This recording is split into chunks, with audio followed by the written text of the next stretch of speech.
नमस्ते हाम्रा आदरणीय दर्शक महानुभावहरू, आज हाम्रो बीचमा पास्टर रुथ मगर हुनुहुन्छ र उहाँको विगतको सेवाकाईदेखि आज भएको फर्स्ट रिभाइभल मिटिङको बारेमा हाम्रो प्रोफेटजीले केही अन्तर्वार्ता लिँदै हुनुहुन्छ। प्रोफेटजी जयमसी स्वागत छ जयमसी टिभीमा। तपाईँ यहाँनिर चाहिँ प्रोफेटिक रिभाइभल 2021 सकेर यहाँनिर हामी केही प्रश्न सोध्ने कोसिस गर्दैछौँ। तपाईँले आफ्नो अलिकति गवाई अलिकति बताइदिनुहोस् न, छोटो। हजुर, हुन्छ। सबैजनालाई जयमसी टिभीलाई पनि जयमसी र हाम्रो प्रोफेट ज्यूलाई पनि जयमसी है। छोटो मेरो जीवन गवाई भन्नुपर्दा मैले पहिला पनि भनेको थिएँ, फेरि पनि यस रिभाइभल मिनिस्ट्रीमा है आएर भन्ने मौका पाएँ। परमेश्वरलाई धन्यवाद दिएको छ। अनि विशेष गरेर साँच्चै नै परमेश्वरले मलाई कसरी चिन्नुभयो र मेरो अनि छोटो जीवनको गवाईमा एकदमै छोटकरीमा भन्न चाहन्छु, ताकि है परमेश्वरकै महिमा भएको छ यो मेरो जीवनको गवाईले। अनि मैले कसरी परमेश्वरलाई पाएँ भन्दाखेरि चाहिँ म एउटा हिन्दू धर्मको है हिन्दू धर्ममा हुर्केको एउटा छोरी हुँ र मैले साँच्चै नै म संसारमा चाहिँ एकदमै त्यो धर्म कर्ममा धेरै विश्वास गर्ने, धर्म कर्म रीतिरिवाजमा विश्वास गर्ने र सबै चाडपर्वहरूमा मान्ने, चाडपर्वलाई मान्ने र एकदमै म विश्वास गर्थेँ है हिन्दू धर्मलाई र मूर्ति पूजाहरूलाई। अनि एकदमै विश्वास गर्थेँ। अनि जुनै पनि चाडपर्व आए, जुनै पनि चाहिँ यस्तो संसारको रीतिरिवाजहरू आए, हर कुरामा म चाहिँ अगाडि सरेर म चाहिँ बस्थेँ। अनि कस्तो भने मेरो जीवनमा मेरो जीवन सानोमा मेरो आमा छुट्टिनु भयो है।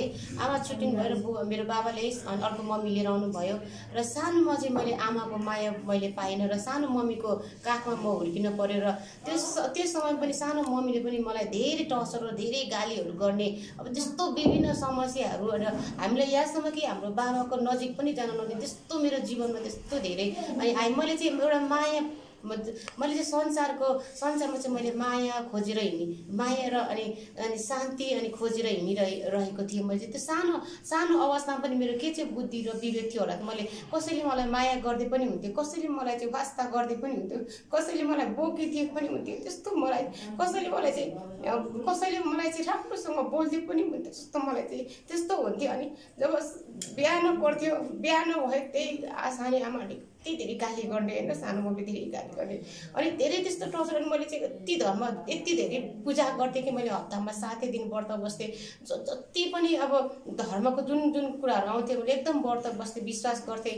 आज माया पाउँछु कि आज त मैले माया पाउँछु कि भोलि पो मैले माया पाउँछु, आमा बाउको माया खोज्दा अनि यति धेरै म चाहिँ त्यो एउटा बन्धनमा थिएँ कि एउटा त्यो स्वतन्त्र थिएन, जहाँ कि एउटा मायाको अभावमा थिएँ। त्यस्तै म हुर्केँ। अनि साँच्चै त्यस्तै गर्दा त्यसरी म हुर्केँ र कतिचोटि चाहिँ म बालपन पनि सुसाइड पनि गर्न खोजेँ, त्यो पनि सकेन। प्रभुको यो योजना रहेछ होइन, परमेश्वरले मलाई यसरी चुन्नुलाई रहेछ। अनि साँच्चै नै कतिचोटि म आत्महत्या पनि गर्न खोजेँ। अब मेरो संसारमा कोही पनि छैन, मेरो संसारमा मलाई माया गर्ने कोही पनि छैन भनेर म मर्न पनि खोजेँ, फाइनमा झुन्डेर त्यो अवस्थामा। र साँच्चै नै अनि मैले त्यो फेरि पनि गर्न सकिनँ है, गर्न सकिनँ फेरि पनि। अनि चाहिँ एउटा आशा, एउटा मायाको आशा राखेर म हिँडिरहेको थिएँ। अनि सानो त्यस्तै गर्दा समय बित्यो र म हुर्किँदै गएँ, म ठुलो भएँ, म त्यस्तै बन्धनमा नै हुर्किरहेँ, त्यस्तो मायाको अभावमा नै हुर्किरहेँ। मैले माया खोज्दै गएँ, कतै पनि माया पाएँ। मेरो एकजना सँग मेरो विवाह भयो, त्यसपछि मैले पनि त्यहाँ पनि माया पाउँछु कि भनेर मैले चाहिँ मैले अब मेरो घरमा त माया पाइनँ, मैले मेरो आफ्नो र आफन्तबाट त मैले माया पाइनँ। अब मैले चाहिँ मेरो श्रीमानबाट माया पाउँछु भनेर मेरो श्रीमानसँग मेरो बिहे भयो। अनि यति धेरै मैले विश्वास गर्थेँ कि त्यो धर्म कर्ममा जहाँ चाहिँ एउटा ढुङ्गा किन त्यहाँ ठाडो मैले खोलामा टिपेर लिएर आएको त्यो ढुङ्गा पनि मैले त्यसलाई पूजा गर्थेँ, यति धेरै विश्वास राखेँ मैले। अनि त्यहाँ के चढाउने कुनै पनि चढाउनमा, धर्म कर्ममा चढाउनमा कुनै पनि कुखुरा भाले बाख्रा कुनै पनि कमी राख्थेन। मैले चाहिँ वर्षपछि बलिहरू पनि दिन्थेँ। अनि त्यस्तै गरेर अब चाहिँ खुसी पाउँछु होला, अब चाहिँ आनन्द पाउँछु होला भनेर मैले श्रीमानसँग चाहिँ अब मेरो चाहिँ अब यस्तै माया हो। अब मेरो चाहिँ अब चाहिँ मेरो जीवनमा खुसी आयो होला भनेर कत्रो ठुलो आशा र ठुलो सपना राखेँ। अनि एकदमै संसारले माया गर्दैन रहेछ, हामीलाई संसारको मानिसहरूले पनि हामीलाई माया नगर्ने रहेछ। अनि साँच्चै नै समयहरू बित्दै गयो 1 साल अनि लगभग 1.5 साल भएको थियो मेरो विवाह भएको है। तर साँच्चै नै अनि त्यसै क्रममा मेरो श्रीमानको एक्सिडेन्ट भयो अनि श्रीमान अनि डेथ हुनुभयो अनि साँच्चै नै मेरो श्रीमान डेथ हुनुभएपछि मलाई धेरै चिन्ता र फिक्र भयो। म एकदमै डिप्रेसनमा पर्नमा गइसकेको थिएँ। मलाई एकदमै धेरै टेन्सनहरू भइरहेको थियो अनि धेरै अनि समाजको टेन्सनहरू, आफ्नै घरको टेन्सनहरू अनि त श्रीमान एक्सिडेन्ट भएर डेथ भएको टेन्सनहरू आफ्नै। अनि मेरो सानो बाबु थियो, बाबुको टेन्सन अनि धेरै टेन्सनमा डिप्रेसनमा पर्न गइसकेको थियो है। तर अनि धेरै अनि त्यो मेरो श्रीमान डेट हुँदा पनि मेरो आफ्नो आमा बुबाहरू पनि हेर्न आउनु भएन। अनि यतिसम्मको संसारको मानिसहरू चाहिँ यति धेरै चाहिँ घृणा गर्ने रहेछ, आफ्नो आफन्तले नै त्याग्ने रहेछ। तर साँच्चै नै त्यसै क्रममा अनि म धेरै चिन्ता र फिक्रीमा थिएँ अनि र साँच्चै नै मैले आज परमेश्वरलाई पाउनु रहेछ। परमेश्वरले यति धेरै आज संसारको मानिसले आफ्नो आफन्तले प्रेम नगरे पनि तर आज येशू ख्रीष्ट परमेश्वरले हामीलाई प्रेम गर्नु हुँदो रहेछ। साँच्चै नै आज म यसरी चाहिँ म डिप्रेसनमा परेर म मरेको भए आज म माटोमा, आज म नरकको आगोमा हुन्थेँ। तर परमेश्वरलाई धन्यवाद, आज मैले त्यो सबै कुराहरू गुमाएर पनि मैले आज परमेश्वरमा आनन्द र येशू ख्रीष्टमा शान्ति पाएँ। मैले चाहिँ एकजना दिदीले मलाई, एकजना भाउजूले, त्यही गाउँको भाउजूले अनि मलाई चाहिँ नानी तँलाई धेरै चिन्ता र फिक्री छ, तँलाई धेरै टेन्सन छ, त बिमारीमा छ, तँलाई चाहिँ त विश्वास गर येशूमा भनेर मलाई बाइबल दिनुभयो। अनि मैले बाइबल समातेँ अनि साँच्चै नै मलाई त्यो बाइबल समात्दै मलाई एक प्रकारको ठुलो आशा आयो। अनि साँच्चै नै अब एउटा संसारमा जब अन्तिम विकल्प हामी गइसकेपछि संसारको सबै ढोका बन्द भइसकेपछि अनि साँच्चै नै एउटा संसारको ढोका बन्द भन्नु तर हाम्रो एकमात्र परमेश्वर हुँदो रहेछ। हामी चाहिँ वर्षौँदेखि अन्धा भएका थियौँ, वर्षौँदेखि हामीले साँचो परमेश्वरलाई चिनेको रहेनछौँ। उहाँ परमेश्वरले चाहिँ परमेश्वरको ढोका चाहिँ कहिले पनि बन्द नहुने रहेछ। अनि साँच्चै मेरो लागि उहाँले ढोका खुल्ला राख्नु भएको रहेछ। मैले पो उहाँलाई नचिनेको रहेछ, उहाँले त मलाई कति प्रेम गर्नुभएको रहेछ। आज मैले उहाँले मलाई त्यो बाइबल दिनु भइसकेपछि मैले बाइबल समातेँ अनि मलाई रातभरि निद्रा लाग्यो। एक प्रकारको छुट्टै आशा, छुट्टै आनन्द मलाई त्यो अनि त्यो बाइबल समातेपछि मलाई आयो। अनि त्यसै गरी म विश्वास गर्छु भनेर मैले विश्वास ग्रहण गरेँ।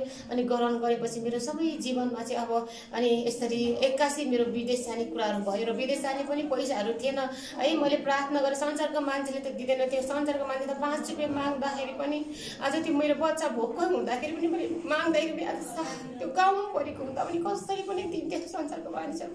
त्यस्तो अवस्था आएको थियो। तर परमेश्वर जब येशू ख्रीष्टलाई मैले विश्वास गरेँ, ग्रहण गरिसकेपछि मेरो जीवनमा सबै ढोकाहरू अनि खुल्न थाले। अनि मलाई एकजना सिस्टरले बाहिर जानको निम्ति उहाँले भन्नुभयो, अनुरोध गर्नुभयो। अनि त्यसपछि म सबै मेरो पासपोर्टहरू अनि सबै बन्नको निम्ति परमेश्वरले सहायता गर्नुभयो। अनि मेरो यासँग मेरो चप्पल धरी थिएन, म बाहिर जाँदाखेरि त्यस्तो अवस्थामा थिएँ। अनि मेरो कपडा धरी थिएन, त्यस्तो अवस्थामा मेरो कोठामा भएको सामानहरू सबै मैले 10,000मा बेचेर म त्यो संसारले चाहिँ रित्तो बनाउँदैछ रहेछ। आज म एकदमै मेरो जिउ त गवा मेरो जीवन भएको संसारले चाहिँ हामीलाई रित्तो बनाउँदो रहेछ, खाली बनाउँदो रहेछ है। आज म रोडमा आएको थिएँ, म चप्पल लगाएर हिँड्ने भएको थिएँ है। आज चाहिँ म खाली खुट्टा यति दौड यति भौतारी मेरो जीवनमा त्यस्तो अवस्था आयो। तर परमेश्वरले अनि त्यो दिनदेखि त्यो एउटा दिदीलाई परमेश्वरले जुटाउनु भयो। अनि त्यो दिदीले मलाई कपडा लुगा चप्पल लगाएर मलाई चाहिँ उहाँले बाहिर विदेशमा पठाउनु भयो। अनि त्योबाट अनि म विदेश गइसकेपछि साँच्चै नै परमेश्वरको ठुलो योजना रहेछ विदेश जानु पनि। र विदेशमा पनि यहीँबाट ग्रहण गरेर गएको, त्यहाँ पनि धेरै कष्टहरू त आयो, दुःख। अनि साँच्चै नै विश्वासी जब हामीले ग्रहण गरिसकेपछि है अनि कति कुराहरूमा चाहिँ हामी स्थिरता बस्नुपर्ने रहेछ। कति कुराहरूमा हामीलाई त्यहाँनिर मलाई कष्टहरू आयो, कति दिन खाना पाएन, कति दिन भोको बसेँ, 2 वर्ष जति सेलरी पनि दिएन, धेरै कुराहरू आयो। तर पनि म कहिले पनि मलाई एउटा ठुलो विश्वास थियो कि मेरो येशूले गर्नुहुन्छ भनेर मैले बाइबल च्याप्टरहरू बस्थेँ, बाइबलको वचनहरू पढ्थेँ। अनि चाहिँ म एउटा स्थिरतामा बसेको कारणले साँच्चै नै धेरै जीवनमा त्यो कुवेत देशमा पनि धेरै कष्टहरू दुःखबाट तर आयो। तर परमेश्वरको वचनले भन्थ्यो नि साँच्चै नै सबै दुःख कष्टमा सबै कुराबाट पार गरिसकेपछि तिमीहरूलाई चाहिँ अनि चाहिँ परमेश्वरले चाहिँ तिमीलाई चाहिँ विजय दिनुहुन्छ भनेर चाहिँ आज यो अहिलेको पुस्तक मलाई पढ्नको निम्ति दिनुभयो। अनि त्यो ऐबको पुस्तक सबै पढेर म धेरै रोएँ। मेरो जीवनमा ऐबको जस्तै मेल खाँदा चाहिँ म धेरै रोएँ। अनि साँच्चै नै परमेश्वरले मलाई ऐबलाई जस्तै विजय दिनुभएको छ यो दिनमा। अनि त्यो ठाउँमा पनि कष्टबाट पनि अनि त्यहाँ पनि मानिसहरू दिनुभयो, त्यहाँ पनि सेवाकाईहरू दिनुभयो परमेश्वरले, त्यहाँ पनि सेवाकाई गरेँ। अनि सबै कुरामा परमेश्वरले त्यहाँबाट मलाई चाहिँ एकदमै सहायता गर्नुभयो र हर कुरामा मलाई डोराउनु भएको छ। र आजसम्म मलाई म यहाँ त्यहाँ कुवेत देशमा पनि मैले सेवा गरेर अनि चाहिँ जेलमा समेत पुगेर सेवा गरेर परमेश्वरको सृष्टिहरूलाई ग्रहण गराएर अनि त्यहाँ पनि सुसमाचार 800-900 जनालाई सुसमाचार सुनाएर आज चाहिँ म यो ठाउँमा छु है। हुन्छ परमेश्वरलाई। अनि तपाईँले बताउनुभयो कतिपय अवस्थामा चाहिँ तपाईँको त्यो घटनाहरू घट्यो, जसै घटना घटेपछि तपाईँ अझै चाहिँ प्रभुको राज्यमा विदेशमा जाँदा पनि परमेश्वरको राज्यमा अगाडि बढ्न मौका पाउनुहुन्छ। अनि कतिपय अवस्थामा एकल महिलाहरू नेपालभरि विश्वभरि हुनुहुन्छ, उहाँहरू चाहिँ झनै प्रभुको राज्यमा अगाडि बढ्न सकिराख्नु भएको छैन। उहाँहरूलाई चाहिँ तपाईँले के भनेर सम्झाउनुहुन्छ? म उहाँहरूलाई के भनेर सम्झाउँछु भने साँच्चै नै हाम्रो जीवनमा जति कष्ट मैले अहिले गवाई दिइरहेको छु है। हाम्रो जीवनमा कष्ट आउँछ, दुःख आउँछ, किनकि संसारले हामीलाई कष्ट र दुःख दिन्छ, कति धेरै हामीलाई चाहिँ पीडा दिन्छ। तर तपाईँहरू परमेश्वरमा विश्वास गर्नुहोस्, परमेश्वरमा बलियो हुनुहोस्, परमेश्वरको वचनहरू पढ्नुहोस् र बलियो हुनुहोस् है। परमेश्वरमा बलियो हुनुहोस्। परमेश्वरले तपाईँलाई अवश्य पनि एकदमै परमेश्वरमा येशू ख्रीष्टमा चाहिँ परमेश्वरमा विजय छ। परमेश्वरले तपाईँहरूको जीवनलाई विजय दिनुहुन्छ। अहिले एकछिनको लागि सोच्ने होइन, हामीले अनन्तको लागि परमेश्वरले परमेश्वरको वचनमा भन्नुहोस् तिमीहरूमा अनन्तसम्म नै तिमीहरूलाई म त्याग्ने छैन, छोड्ने छैन। अझ विश्वास गर्नुहोस् परमेश्वरले हामीलाई कहिले पनि छोड्नुहुन्न, कहिले पनि त्याग्नुहुन्न। अनि म तपाईँहरूलाई उत्साह दिन चाहन्छु हाम्रो आमा दिदी बहिनीहरूलाई। आज हामी आमा दिदी बहिनीहरू चाहिँ हरेस खाएर, आमा दिदी बहिनीहरू चाहिँ पछाडि परेर, आज आमा दिदी बहिनीहरू चाहिँ लाराक्लुरुक भएर निदाएर ढलेर नबस्नुहोस्। आमा दिदी बहिनीहरू चाहिँ आज चाहिँ एकदमै परमेश्वरको वचनमा बलियो भएर चाहिँ एकदमै प्रभुको राज्यको निम्ति आफ्नो छोराछोरी बचाउनको निम्ति तयार हुनुहोस् अनि उठ्नुहोस् है। अनि यसरी परमेश्वरको राज्य चाहिँ बढ्नुपर्छ, परमेश्वरको राज्य ल्याउनुपर्छ। आज हामी आमाहरू नै बलियो भने छोराछोरीलाई कसले उठाउने, आमाहरू नै बलियो भने छोराछोरीलाई चाहिँ कसले चाहिँ बलियो पार्ने। अनि त्यस कारण आज तेल लाउने, आज स्याहार सुसार गर्ने नै हामी आमाहरू हो। त्यस कारण आमाहरूलाई म उत्साह दिन चाहन्छु। जीवनमा कति धेरै कष्ट दुःख त आउँछ, तर पनि परमेश्वरमा विश्वास र भरोसा राख्नुहोस्। परमेश्वरले विजयमा लानुहुन्छ। तपाईँको गवाई एकदमै महत्त्वपूर्ण थियो। अनि त्यो देश विदेशमा कतिपय अवस्थामा ठुलो सेवकाईहरू भइरहेको छ, टिभी जोसुवा लगायतका सेवकाईहरू भएको छ। अनि नेपाल देशमा रिभाइभल सेवकाई अब जस्तो चङ्गाईको सेवकाईलाई तपाईँले कुन रूपमा हेरिराख्नु भएको छ? कतिको सम्भावना छ नेपालमा चङ्गाईको सेवकाई? खाँचो छ कि छैन? तपाईँले आफ्नो अनुभव अलिकति बताइदिनुहोस् न। मलाई यहाँ आउँदाखेरि मलाई एकदमै खुसी लाग्यो। धेरै मण्डलीमा भिजिट गरेँ आएकोदेखिबाट नेपालमा है। लगभग 2 हप्तामा मैले चाहिँ 9-10वटा मण्डलीभित्र म बसिसकेको छु। र कतिवटा मण्डलीहरू मैले यस्तो देखेँ त्यहाँ चाहिँ चङ्गाई र हिलिङको कामलाई चाहिँ घृणा गर्दो रहेछ है। अनि म यो उहाँहरूलाई चाहिँ के भन्न चाहन्छु, नेपालमा आज रिभाइभल है हाम्रो यहाँनिर चाहिँ यो मिनिस्ट्रीमा चाहिँ एकदमै यहाँ मलाई चाहिँ आउँदाखेरि एकदमै खुसी लागे कि यो चाहिँ चङ्गाईको अनि हाम्रो नेपाल देशमा चाहिँ चङ्गाईको काम हुनुपर्छ, छुटकाराको काम हुनुपर्छ। जसरी हामीले व्यवस्था बाइबलमा नै पढेका छौँ, येशू ख्रीष्टले पनि चङ्गाई काम गर्नुभएको छ है। अनि चाहिँ आज चाहिँ पत्रुस है, त्यो पत्रुसहरूले पनि त्यहाँ चाहिँ आज प्रेरितको पुस्तकमा पढ्नुहुन्छ भने पावल र पत्रुसले पनि त्यहाँनिर चाहिँ ठुलो हिलिङको कामहरू गर्दै हिँडेको छ। अनि त्यो हुनुपर्छ। तपाईँहरूले कतिजना त्यो बाइबललाई पढ्न नआएको भनौँ या त्यो व्यवस्था बाइबलको वचनको अर्थ खोल्न नआएको भनौँ या म त्यो कसरी चाहिँ त्यो बाइबलको त्यो वचनको प्रकाश नआएको भनौँ या तपाईँहरूलाई म के भनेर सम्झाउँ, के भनेर तपाईँलाई म सल्लाह दिउँ। तपाईँहरूले चाहिँ तपाईँहरू आफैले विश्वासी आज अगुवाजनहरू नै आज तपाईँहरूले लङ्गडा लुलो भयो भने आज विश्वासी चाहिँ त्यो आत्मा चाहिँ कसरी उठाउने त, कसरी बलियो बनाउने त। अनि त्यस कारणले गर्दा चाहिँ म तपाईँहरूलाई चाहिँ भन्न चाहन्छु कि आज चङ्गाई आज कतिपय मानिसहरू पैसा छैन, कति मानिस एउटा सिटामल खाना पनि नपाएर बसिरहेको हुन्छ। परमेश्वरले चाहिँ कुनै त्यहाँनिर पैसा रुपैयाँ धन सम्पत्ति माग्नुहुन्न, परमेश्वरले सित्तैमा निको पार्नुहुन्छ, येशू ख्रीष्टले सित्तैमा निको पार्नुहुन्छ। मेरै गवाई भन्दा म बिमारी थिएँ, म त्यो डिप्रेसनमा झन्डै परिसकेको थिएँ। त्यस्तो अवस्थामा मैले म सामाकोशीमा मलाई एकजना ल्याउनु भयो। सामाकोशीमा एकजना माता हुनुहुँदो रहेछ। त्यो माताले चाहिँ मलाई 5,000 पैसा, रातो साडी, रातो जोडो, 1 दर्जन केरा लिएर भनेको थियो है। मलाई चाहिँ त्यसरी पैसा हो। त्यो अवस्थामा मसँग न त म आफै खाली खुट्टा छु, न त 5,000 पैसा हुनु, न त मसँग रातो साडी, रातो चोलो पैसा किन्ने पैसा हुनु होइन। त्यो पैसा त्यहाँनिर चाहिँ त्यसरी चाहिँ पैसा संसारले पैसा माग्छ, तर प्रभु येशूले त सित्तैमा निको पार्नुहुन्छ नि त, छुटकारा सित्तैमा दिनुहुन्छ। आज क्यान्सर भयो, ब्लड क्यान्सर, आज किडनी प्रब्लम, हरेक आज टाइफाइडदेखि हरेक प्रब्लमहरू चाहिँ परमेश्वरले निको पार्नुहुन्छ। परमेश्वर चाहिँ निको पार्ने परमेश्वर हुनुहुन्छ। तपाईँहरू वचन राम्रोसँग पढ्नुहोस् है, वचन राम्रोसँग पढ्नुहोस्। आज शैतान चाहिँ एकदमै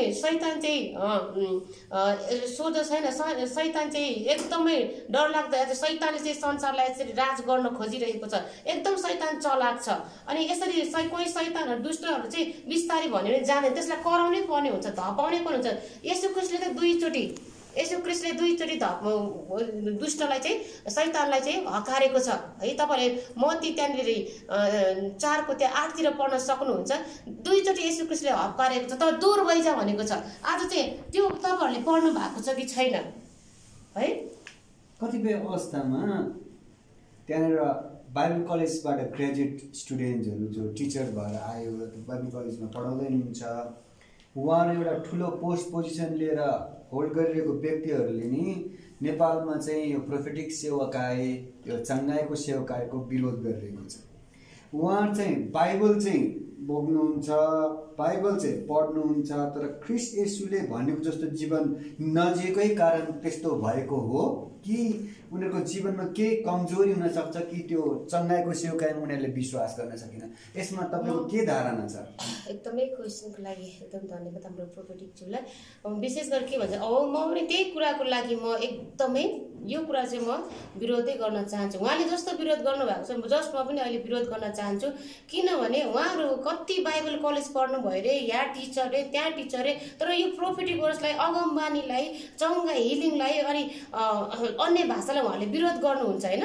अनि उहाँहरू चाहिँ एउटा हातमा किताब मात्रै बोक्नुहुन्छ कि संसारको एउटा देखावटीको लागि मात्रै, तर देखावटी कुराले चाहिँ स्वर्गको राज्यमा लाँदैन। परमेश्वरले सबै कुराहरूलाई खोज्नुहुन्छ है। हामीले व्यवस्थाभित्र सबै कुराहरू हामीले पाउँछौँ। अनि उहाँहरूले चाहिँ उहाँहरूलाई चाहिँ म के भन्छु नि, वचनको प्रकाश नआएको उहाँहरूले वचनको प्रकाश माग्नुहोस्, परमेश्वरसँग वचनको प्रकाश दिनुहुन्छ। म यो कुरालाई विरोध म जहाँ जान्छु यो कुरालाई म जसले चाहिँ आज यो विरोध गरिरहेको छ, यो चङ्गाई हिलिङ प्रोफेटिकलाई, अन्य भाषालाई विरोध गरिरहेको छ, उहाँहरू नै आज गुमराहमा, आज अन्जानमा हुनुहुन्छ। यो कुरालाई म विरोध गर्न चाहन्छु। आज नेपालमा चाहिँ चङ्गाईको कार्यक्रम हो, चङ्गाईको काम हुनुपर्छ, आज हिलिङको काम हुनुपर्छ। आज हरेक जातिले घोडा टेक्नु आज हरेक जातिले त्यो चङ्गाईको काम नदेखिनु कसरी घोडा टेक्छ त? एउटा सुसमाचार पनि हुन्छ त्यो चाहिँ चङ्गाईको हिलिङको काममा चाहिँ है। अनि उहाँहरूले चाहिँ कति कुराको म धेरै ठाउँमा चाहिँ यसरी जुम मार्फत पनि म गइरहेको थिएँ। त्यहाँ पनि मैले यस्तो देखेँ कि कति कुराहरू चाहिँ एकदमै एउटा अन्जानमा पाएँ मैले। ठुल्ठुलो एउटा पास्टरहरू पनि अनि एपोस्टलहरू पनि मैले कति चाहिँ अन्जानमा पाएँ मैले त्यहाँ चाहिँ। अब यस्तोसम्म कि पास्टरमा भजन सङ्ग्रह त्यहाँनिर 23को 6 त्यहाँनिर 23को त्यहाँ 6तिर कति पाउँछौँ हामीले त्यहाँनिर। परमेश्वरको लौरो लट्ठी चाहिँ अनि हाम्रो वचन होइन, परमेश्वरको प्रार्थना र वचन, परमेश्वरको लौरो लट्ठी मेरो साथमा छ भनेर त्यहाँ भनेको छ। अब परमेश्वरको लौरो लट्ठी भनेको चाहिँ परमेश्वरको वचन र प्रार्थना है। तर त्यो अहिले त्यो मान्छेले सोच्छ कि त्यहाँनिर जुममा लौरो लट्ठी कसरी प्रार्थना भयो? अब के भनेर उत्तर दिने है? लौरो र लट्ठी कसरी प्रार्थना भयो भने त्यस्तो आज त्यो बाइबल कलेज पढेको व्यक्तिले सोध्दै थियो। तर यो कुरालाई म एकदमै म चाहिँ विरोध गर्न चाहन्छु कि आज तपाईँहरूलाई वचनको प्रकाश आएको छैन। अब यो अन्त्यको समयमा आइसकेको छ। अब यो चाहिँ विरोध गर्ने अनि चाहिँ विश्वासी लड्ने, विशेष गरी हानाथाप गर्ने यो कुरालाई चाहिँ बन्द गर्नुहोस्। नेपालमा स्वतन्त्र हुनुपर्छ है। चङ्गाईको हिलिङको सबै कामको स्वतन्त्र हुनुपर्छ। मतलब परमेश्वरको राज्यमा जे कुराहरू महत्त्वपूर्ण छ त्यो कुराहरूलाई चाहिँ उहाँले तोड्दै व्यवस्थाको सबै नियमहरू भङ्ग गर्न सिकाउँदै अझ बाइबल कलेजमा 7-8 वर्ष पढेर मलाई चाहिँ पवित्र आत्मा नै छोएन, सिटामल खानै पर्यो, चङ्गाइ भएन, तपाईँलाई चाहिँ कसरी निको हुनसक्छ, तपाईँ त भर्खरको विश्वासी भन्ने किसिमको आरोप अझै लाउँदै हिँडिरहेको छ। अब अन्त्यमा तपाईँ भनिदिनुहोस् कि नेपालमा तपाईँले चाहिँ एक प्रकारले एउटा मिनिस्ट्री लाउनु भयो, त्यो सेवकाईबाट यो दर्शक सारा नेपालीहरूले बुझिसक्यो कि टिभी जोसुवा तरिकाको सेवकाई चाहिँ नेपालमा पनि भइरहेको रहेछ, आगमवक्ता रुथ मगरबाट चाहिँ भइरहेको छ भन्ने कुरा पनि उहाँहरूले देखिसक्नुभयो। अब यस्तो देख्दा देख्दै पनि हुन सक्दैन भन्नेहरूले चाहिँ तपाईँ के भन्न चाहनुहुन्छ? म त्यस्तो देख्दै उहाँहरूलाई चाहिँ म दुधे बालक सम्झन्छु है। उहाँहरू चाहिँ अहिले पनि दुध र के अरे खिर, दुध र खिर अहिलेसम्म दाँत नउम्रेको अनि बालकै म सम्झिन्छु। उहाँहरूलाई चाहिँ मजाले जसरी एलियाले चाहिँ मासु के रोटी र मासु खानुभएको थियो नि एलियाले होइन, त्यस्तै रोटी र मासु एकदम खानुहोस् र वचनमा चाहिँ तयार हुनुहोस्, परिपक्व हुनुहोस् है। अनि काम गर्दै गरिरहेको कुराहरूलाई चाहिँ विरोध नगरिदिनु होला।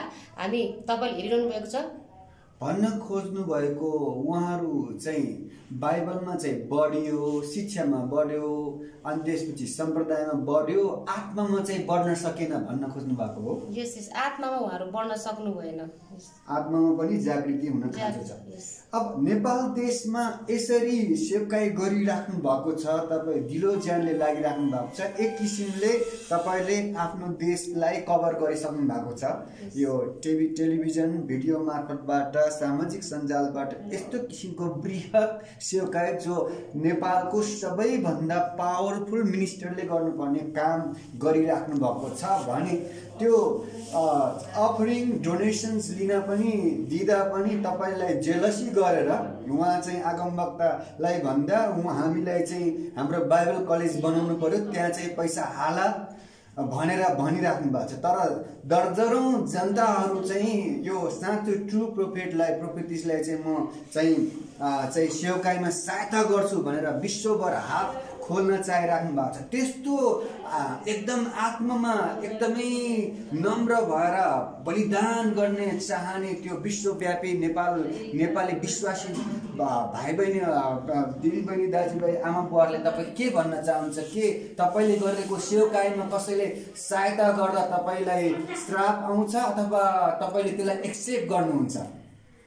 यो कुरामा चाहिँ म के भन्न चाहन्छु भने एकदमै यो क्वेसनको लागि धेरै धेरै धन्यवाद। अनि एकदमै यो जुन अहिले यो जुन काम गरिरहनु भएको छ, यो काम गरिरहनु जसले हात फुकाउन चाहनुहुन्छ, जसले चाहिँ दिन चाहनुहुन्छ, उहाँले दिँदा झन् आशिष आउँछ है। जसरी हाम्रो बाँझो छ खेत, यो हाम्रो आत्मा हृदय चाहिँ बाँझो हो है। अनि उहाँले जब मुट्ठी खोल्छ भने यो बाँझोको यो गोडमेल हुन्छ, खन्जोत हुन्छ। एउटा किसानले त्यहाँनिर बाली लाउँदाखेरि उसलाई खन्जोत गर्न पैसा चाहिन्छ, रुपैयाँ चाहिन्छ त्यो बोट बिरुवा उमार्नको निम्ति। आज चाहिँ कुनै विश्वासीले, कुनै पनि मानिसहरूले चाहिँ आज चाहिँ कुनै पनि मान्छेलाई हिलिङ या छुटकारा, कुनै पनि चङ्गाई आज चाहन्छ भने उहाँले चाहिँ उहाँले चाहिँ तर उहाँले हिलिङ भयो, उहाँलाई छुटकारा भयो र उहाँले दिँदै हुनुहुन्छ भने उहाँले अगमवक्ताज्यूले पनि लिनुपर्छ है। अनि आज अगमवक्ताले ज्यूले लिँदै गर्दा उहाँको जीवनमा आशिष आउँछ र उहाँको जीवनमा आशिष आउँछ है। किन भन्दाखेरि चाहिँ त्यो चाहिँ एउटा आत्माको बाली नालीको उहाँको फल उहाँको जीवनमा लाग्छ है। उहाँले रोपेको हो नि त है। अनि उहाँको जीवनमा चाहिँ त्यो बोट बिरुवा हुर्किन्छ, फल्छ, त्यसमा चाहिँ धेरै फल फलाउँछ।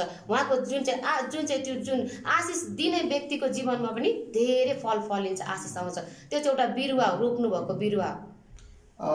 हजुरको हाम्रो अफलाइनमा पनि केही कुराहरू हामी गऱ्यौँ, कुराकानी गऱ्यौँ, हामी भिडियो मार्फतबाट हतर्फबाट हामी छलफल पनि गरिसक्यौँ। अब तपाईँले भविष्यमा ठुलो सेवकाई लागिराख्नु भएको छ, जुन ठुलो सेवकाईको निम्ति ठुलो किसिमको लगानीको जरुरत पर्छ। अनि त्यहाँ देश विदेशबाट चाहिँ धेरै नेपालभित्रैबाट पनि धेरै विश्वासी भाइ बहिनीहरूले, दाजुभाइहरू, आमा बुवाहरूले हात खुट्टा खोल्न चाहनुहुन्छ तपाईँको निम्ति। अनि उहाँहरूलाई चाहिँ कुन प्रकारले तपाईँले चाहिँ सल्लाह र उत्साह दिनुहुन्छ? त्यो जयमसी टिभी मार्फतबाट हेरिराख्नु भएको दर्शकलाई केही बताइदिनुहोस् न अन्त्य। हुन्छ है। अनि साँच्चै नै अब जसले हातमुठी खोल्न चाहनुहुन्छ होइन, उहाँहरूको जीवन पनि धेरै आशिष आउनेछ। अनि यो चाहिँ हाम्रो लागि मात्र नभएर आज संसारमा धेरै भोकाएकाहरू नाङ्गेकाहरू छन्, हामी त्यस बिचमा गएर काम गर्नेछौँ होइन। आज कति ठाउँमा ऋतु छ, कति ठाउँमा चाहिँ आज घर आज बासहीन छ, आज बस्ने घर छैन, आज कतिको घरमा चाहिँ चुल्हा चौका बलेको छैन, अनि अन्न खानेकुराहरू केही छैन। अनि त्यो ठाउँमा गएर हामी चाहिँ काम गर्छौँ। अनि एकदमै जतिजनाले सहयोग गर्न चाहनुहुन्छ अनि एकदमै हामी चाहिँ परमेश्वरको हामीले गर्ने होइन, हामीले चाहिँ हामीलाई होइन तर परमेश्वरको राज्यमा हामीले गर्नेछौँ यो कुरामा चाहिँ। हस् त, धन्यवाद जयमसी यो महत्त्वपूर्ण समय दिनुभएको निम्ति।